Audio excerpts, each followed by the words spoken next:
YouTube open చేస్తే chilli chicken రెసిపీనే వస్తున్నాయి. అది చూసి ఎలాగైనా చిల్లీ చికెన్ తినాలి అని అనిపించింది నాకు. ఏవండి, నా కోసం చిల్లీ చికెన్ చేస్తారా ప్లీజ్? సరే, ట్రై చేస్తా.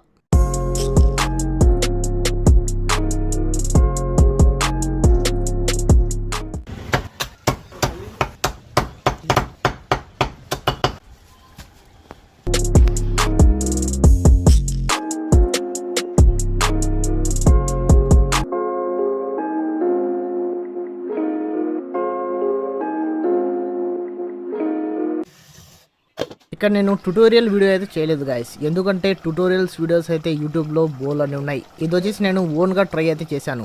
దీని టేస్ట్ ఎలా ఉందో నా వైఫ్ మాటలోనే విందాం. మా ఆయన చాలా బాగా చేశారు, చాలా టేస్టీగా ఉంది చిల్లీ చికెన్. మా పాప కూడా బాగా ఇష్టంగా తినింది. మా వీడియో మీకు నచ్చినట్టయితే లైక్ చేయండి, షేర్ చేయండి అండ్ సబ్స్క్రైబ్ చేయండి.